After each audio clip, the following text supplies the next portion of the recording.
Welcome to the Explainer. Today we're diving into the language that brings order to the chaos of our digital world. A language that, believe it or not, powers pretty much every app and website you use, SQL. I mean, just think about it.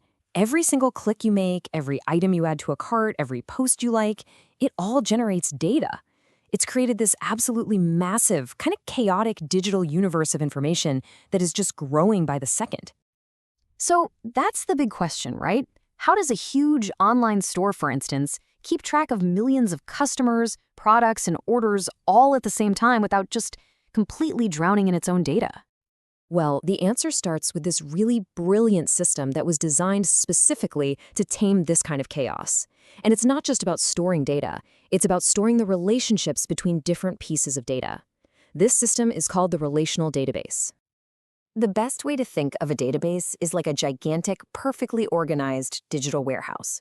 Its whole job isn't just to hold on to information, but to make every single piece of it instantly findable when you need it. So inside this warehouse, all the data is organized into these things called tables. You can just think of them as super specific filing cabinets. This one, for example, is only for customers. That's it. Every row is a different person, and every column is a specific detail about them. This super strict organization is really the first step to taming all that chaos. And here we go. Here's another table, and this one just holds information about orders. Now, notice something really important here. It doesn't store the customer's full name all over again. Nope. Instead, it uses this unique little number, a customer ID, to reference who made the purchase. And that right there, that's the secret sauce to keeping things efficient and organized. Okay, so the tables are neat, they're organized, but they're still separate things. So how in the world do we ask a question that can actually bridge the gap between them to connect the dots? So how do we talk to our digital warehouse and tell it to connect these separate tables?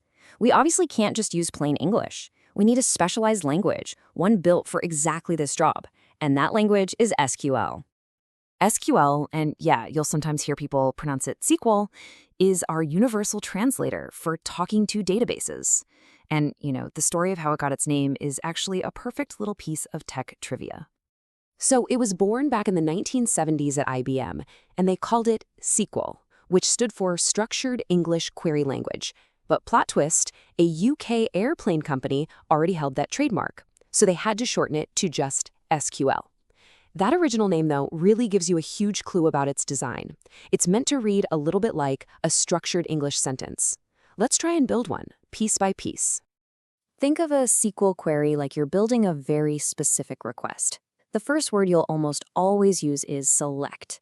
This is you telling the database, hey, pay attention, here's what I want you to show me.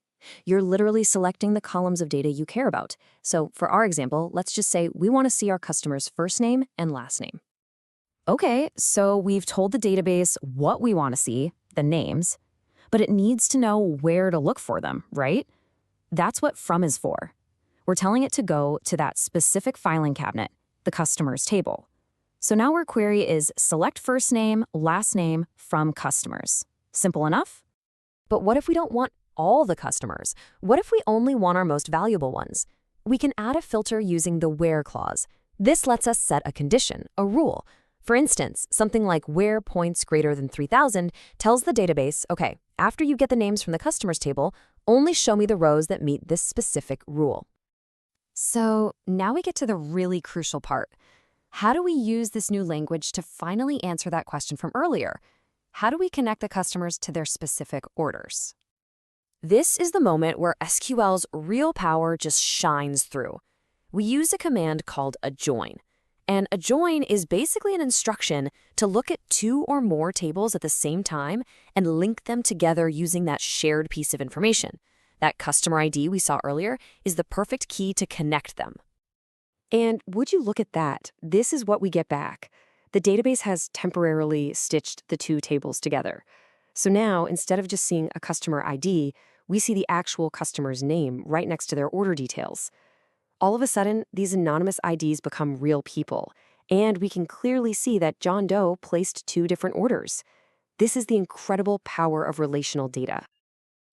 This ability to connect seemingly separate pieces of information to find the relationships that are hidden in the data is exactly why SQL is still one of the most critical technologies in the world. Now, it's true there are other ways to store data, like NoSQL databases, which are a lot more flexible, but SQL's highly structured relational approach is still the absolute king for a huge range of applications where consistency and reliability are everything. The reality is, SQL is just everywhere, working silently behind the scenes. It's powering the online store where you shop, it's managing your user account on social media, and it's driving the reports that businesses use to make huge decisions. It is an absolutely essential skill for anyone working with data today. So the next time you use an app or browse a website, just take a second and remember this silent, powerful language that's working tirelessly behind the curtain to organize the chaos, connect the dots, and bring you exactly what you need. It really makes you wonder, what hidden connections in the data all around you could SQL help you find?